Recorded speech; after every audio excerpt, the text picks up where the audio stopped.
Life is a very strange journey where we come alone and go alone, but then where we stay together.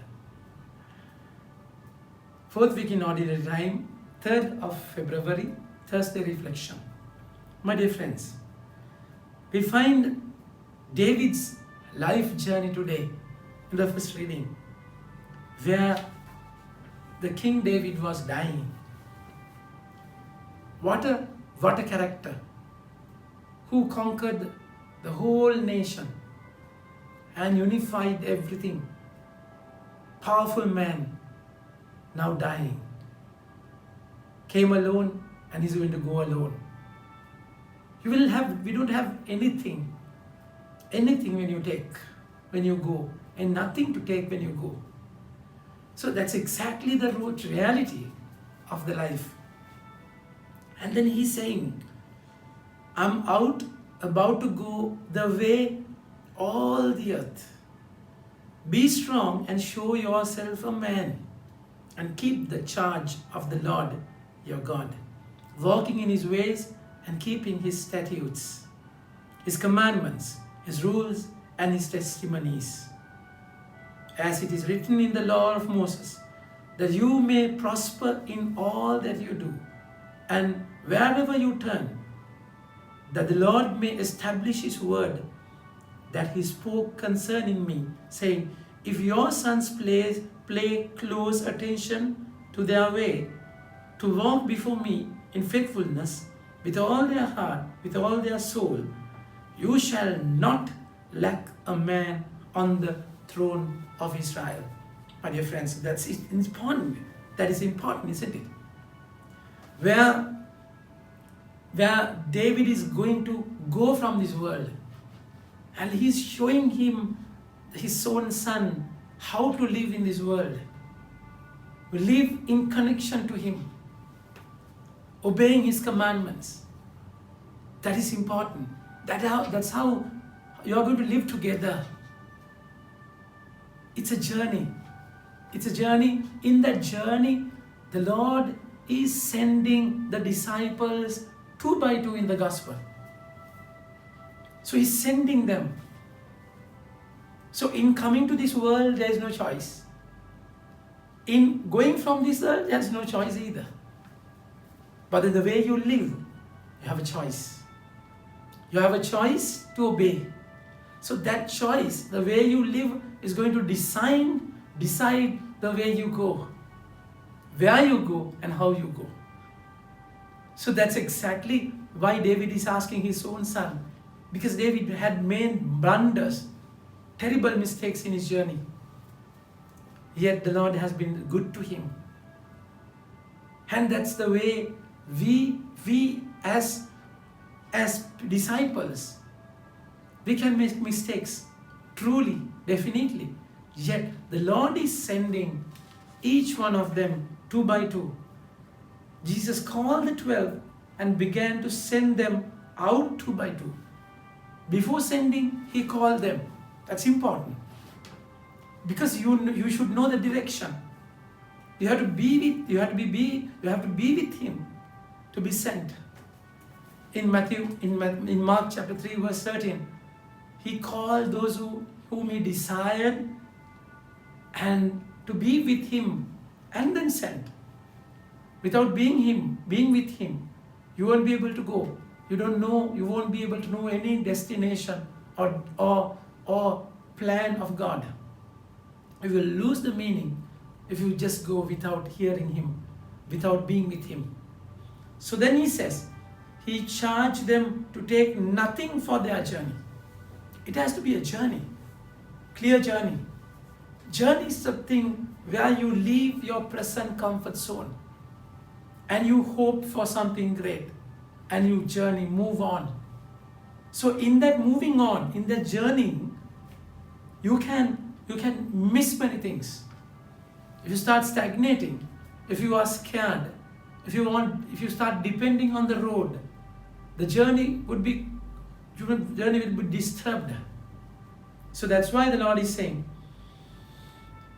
you nothing for their journey except a staff, no bread, no bag, no money, their belts, but to wear sandals and not to put on 2 tunics. And he said to them, wherever you enter a house, stay there until you depart from there. So, staying for leaving. They have to stay because they have to go.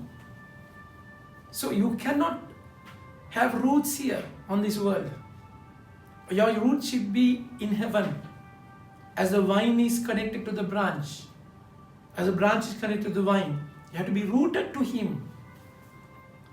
Truly, only if you are rooted to Him, you can journey. Otherwise, the moment you get yourself rooted in this soil, in this ground, you won't be able to go. So, in that journey, you are being totally looked after by Him. He is going to look after you. As He looked after Elijah in the road, with the widow in Sharephath. My dear friends, so that's how the Lord is going to work in you. It's complete dependence, trusting in Him that you live.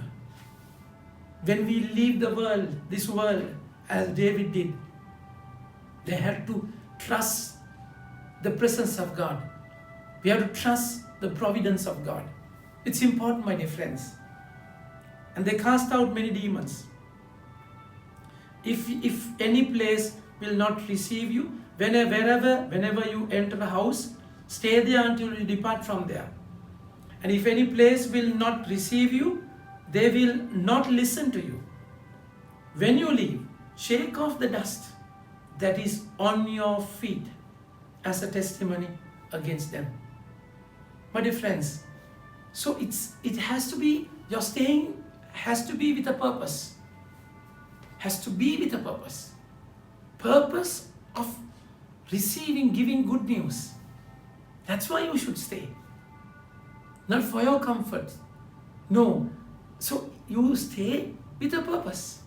If you are staying at one place, it is with a purpose. And if the purpose is not fulfilled, if they don't receive the good news, leave the place. And you have to accept rejection in the journey. All won't be well in human understanding. No. Human criteria. No. There are going to be wolves among the sheep. So it has to be like that. So in the journey, dust off with the dust. Just shake off the dust that is on your feet as a testimony against them. Shake them off. So you should not harbor anything negative. You have to go to another place, take that rejection as an opportunity to another avenue, another chance God is giving you. So if you take the dust from here, it's a waste of time. You will miss the point there. So remember always, shake off the dust and move on. And they cast out many demons. So they went and proclaimed the people should repent. And they cast out many demons and anointed with oil many who were sick and healed them. So when you completely surrender, when you are not rooted here, you will be rooted to Him, connected to Him. So you will be empowered. You will begin to live a life with authority. Life is dignity. Life with power, my dear friends. So that's why David asked his son to abide by the rule, abide by the law. You won't lose anyone to the throne if you are connected by obeying the law. So it's a journey. We come alone, we will go alone. There's no choice and coming and going. But then there's a choice, the way you are living. So live in the way that you should go to Him one day. Think about it. Have a nice day. May God bless you.